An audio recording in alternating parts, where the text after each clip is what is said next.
ઓમ ગણેશ હર હર મહાદેવ. શનિવારયુક્ત અમાસ આ વખતે અને શ્રાવણ મહિનાની અમાસ આ વખતે. અમાસ શનિવારયુક્ત છે એટલે શ્રાવણ મહિનાનું અશ્વત્થ મારુતિ પૂજન વ્રત આ વખતે ક્યારે છે, શું વિશેષ મહત્વ છે આ વખતે અશ્વત્થ મારુતિ પૂજનનું, કેવી રીતે કરવાનું ને શું કરવાનું, આજે વિષય ઉપર આપણે સત્સંગ કરીશું. જો તમને આ વિષય વિડીયો પસંદ આવે, સત્સંગ પસંદ આવે તો લાઈક કરજો, શેર કરજો ને ચેનલ પર નવા હોય તો સબસ્ક્રાઈબ કરજો. ચાલો સત્સંગ શરૂ કરીએ. હવે આ વખતની જે આ 23 તારીખે અમાવસ્યા છે એ બહુ જ મહત્વપૂર્ણ રહેશે. કેમ? કારણ કે સૌથી પહેલાં તો શનિવારી અમાસ છે, એનું મહત્ત્વ આપણે સૌ જાણીએ જ છે.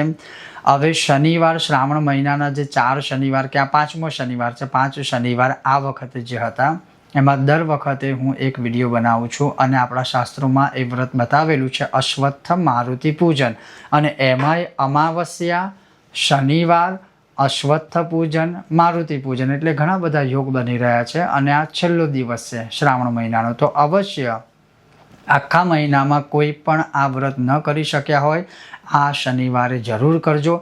કારણ કે આ શનિવારે અમાસે કરેલું અશ્વત્થ મારુતિ પૂજન એ તમને ઘણું ફળ આપવાવાળું થશે, પિતૃઓને ખુશ કરવાવાળું થશે, ગ્રહોને શાંત કરશે, ખાસ કરીને શનિની પીડામાંથી મુક્તિ આપવાવાળું થશે, હનુમાનજીની કૃપા પ્રાપ્ત થશે.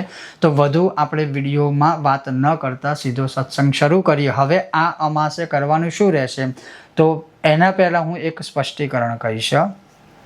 જે લોકો પિઠોરી વ્રત કરતા હોય એ લોકોએ 22 તારીખે પણ કરી શકે છે અને 23 પણ કરી શકે છે.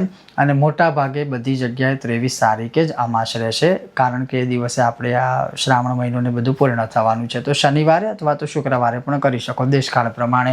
હવે આપણે વાત કરીએ તો આ શનિવારે આ અશ્વત્થ મારુતિ પૂજન વ્રત કેવી રીતે કરવાનું, તો પ્રાતઃકાળ તમારું બધું જ કામકાજ કે નિત્ય પૂજા પાઠ બધું હોય પૂર્ણ કરી જ્યાં આગળ પીપળાનું વૃક્ષ હોય ત્યાં આગળ જવાનું. ત્યાં આગળ જઈ અને ચાંદી કે તાંબાના કે પિત્તળના કળશમાં જળ લેવાનું. એ જળમાં કાળા તલ પધરાવાના, કંકુ, ચંદન, ચોખા, ફૂલ પધરાવાનું. પીપળાની 4 વખત પ્રદક્ષિણા કરવાની. પ્રદક્ષિણા કરતી વખતે બોલવાનું ઓમ અશ્વત્થાય નમઃ. 4ની જગ્યાએ 7 કે 108 વાર પણ પ્રદક્ષિણા કરી શકો અને જળ પીપળાના મૂળમાં પધરાવી દેવાનું. પછી પીપળાના વૃક્ષની નીચે જ બેસવાનું. 2 ઘડી પીપળાના વૃક્ષને પ્રાર્થના કરવાની. શનિદેવનો કોઈ પણ મંત્ર કે શનિનું કોઈ પણ સ્તોત્ર છે એ બોલવાનું. એ બોલ્યા પછી જો શક્ય હોય તો પીપળાના ઝાડની નીચે જ આપણે સરસવના તેલનો દીવો કે તલના તેલનો દીવો આપણે કરી શકાય. ઊભી વાટ આડી વાટ એવું કંઈ નથી, કોઈ પણ તમે કરી શકો. એ કર્યા પછી શનિનો મંત્ર સ્તોત્ર તમે કરો, એની સાથે તમે ચાહો તો પિતૃ સ્તોત્રનો પાઠ કરી શકો, રુચિમુનિકૃત. ચાહો તો વિષ્ણુ સહસ્રનો પાઠ કરી શકો. અને અવશ્ય શક્ય હોય ને સમય હોય ને જો સંભવ હોય તો તમે શિવ પૂજન પણ પીપળાના ઝાડ નીચે દિવસ કરો તો બહુ ફળ મળે. બાકી બીજું કંઈ ના કરો તો એટલીસ્ટ પીપળાના વૃક્ષને તમે જળ ચડાવો, પ્રદક્ષિણા કરો, મંત્ર જાપ કરો અને ખાસ પીપળાના વૃક્ષને આલિંગન કરવું અથવા તો સ્પર્શ કરવાનું. અમોઘ પુણ્યની પ્રાપ્તિ થશે અને અમાસ્ય પિતૃઓની બહુ કૃપા પ્રાપ્ત થશે. આ તમે કોઈ પણ સમયે આખા દિવસમાં આ વખતે કરી શકો, પણ સવારના સમયમાં વધુ સારું રહેશે.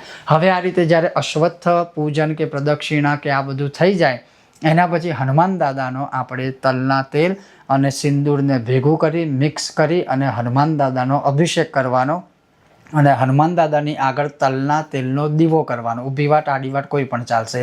હવે આ કરીએ અને એમાંય આ વખતે શનિવારયુક્ત અમાસે જો આ રીતે પીપળાનું પૂજન થાય, હનુમાનજીની પૂજા થાય તો શનિદેવની પૂર્ણ કૃપા પ્રાપ્ત થશે, હનુમાન દાદાની કૃપા પ્રાપ્ત થશે. આપત્તિઓમાંથી, ભયમાંથી, સંકટોમાંથી મનુષ્ય મુક્ત થશે.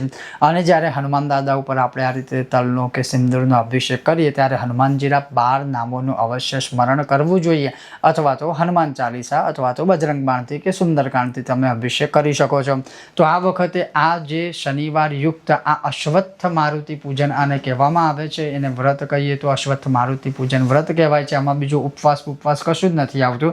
ખાલી તમે સવારમાં આટલું પણ જો કરશો તો પણ તમને ઘણી બધી કૃપા પ્રાપ્ત થશે ભગવાનની, ખાસ કરીને પિતૃઓની, શંકર ભગવાનની, શનિદેવની અને હનુમાન દાદાની. અને આ વખતે રહેશે 23 ઓગસ્ટ શનિવારે. ઓમ ગણેશ હર હર મહાદેવ.